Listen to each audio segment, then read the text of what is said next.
Warning, this episode contains content that may be disturbing to some viewers. Viewer discretion is advised. There are some people in this world that genuinely believe that killing people, innocent people, is entirely a good thing.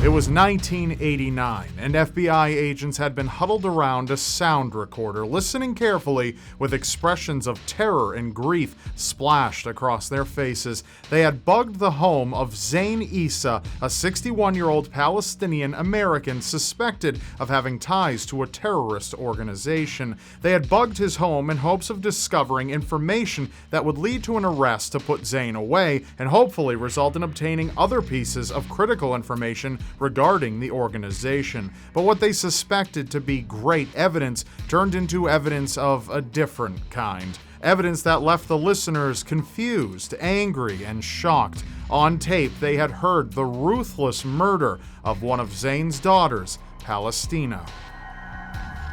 Palestina, known to many simply as Tina, was a fun-loving 16-year-old girl. But Tina liked to have a little too much fun. If you asked her father Zain and her mother Maria, they were both very strict, and Zain's desire for his daughter to adhere to his rules reflected heavily on his wife, who became just as bad as he was. Tina wanted to enjoy her high school experience. She wanted to have friends, flirt with boys, go shopping, and it's believed that, perhaps worst of all in Zain's eyes, his daughter was dating a boy outside of the Islamic faith. This fueled Zain's rage hypocritically, as his wife Maria was a Roman Catholic from Brazil, but it was decided upon that all of Zain's children would be Muslim. There was no room for debate, certainly no room, as was later proven. The home became a very toxic place for Tina. It was such a dangerous place, in fact, that one of her sisters claimed that part of the family sought help from the police months before the murder occurred,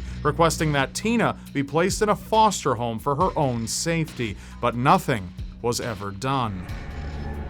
Because they considered their daughter so rebellious, one day Zain and Maria came together and knew that they needed to take action. On the night of November 6, 1969, Zain and Maria argued with Tina after she had returned home from her job at a fast food restaurant. They were angry with the fact that she was at work at all, oddly enough, but suddenly they began accusing her of skipping work and disobeying them, certainly out causing trouble and violating their rules instead of being at her job. Tina was rightfully confused by this, but suddenly the petty argument didn't matter much once Zain said something that chilled all of the FBI agents listening. "Here, listen, my dear daughter. Do you know that this is the last day? Tonight, you're going to die." Tina didn't think she quite heard what her father said, so her father spoke again, saying, "Do you know that you're going to die tonight?" Tina was terrified, to say the least, and remained still, while Maria began questioning her about items that she had in her backpack. Out of nowhere, Tina suddenly begins to scream in fear, as Zain demands that she keep still. Tina begs her mother to help her, but the mother mocked her daughter instead, saying that there was no help for her. Zain withdrew a boning knife and began stabbing into Tina's chest, while Maria held her down. Blood flew as Zain viciously stabbed over and over, while Maria interrogated her daughter, asking her if she was going to finally listen to them now. Tina pleaded repeatedly, saying, "Yes, yes I am," but it wasn't enough. Zain demanded out loud for Tina to die, saying, "Die quickly, my daughter. Die, little one." Their plan was set in stone. Zain stabbed his daughter 6 times, piercing a lung, her liver, and her heart.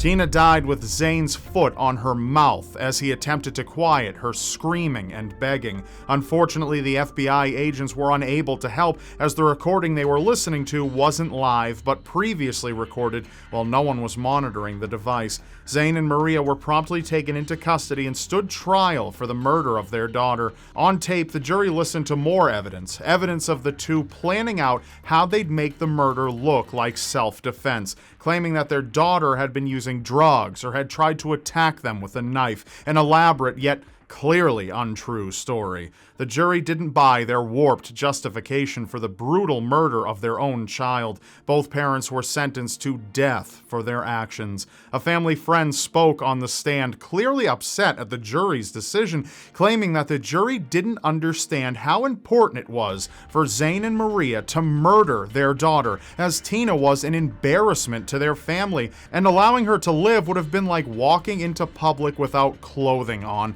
Maria's sentence was later commuted to life in prison, and Zane died in prison in February of 1997 after succumbing to diabetes. The memory of Tina lives on in her sisters and those who actually loved her. That's all for this episode. Now be sure to tune into my new episode of Twisted Tens, which covers 10 actors who killed people in real life. You can either press on screen or the link in the description below. Also, be sure to subscribe to my channel now because you won't want to miss what's next. And I'll see you next Sunday.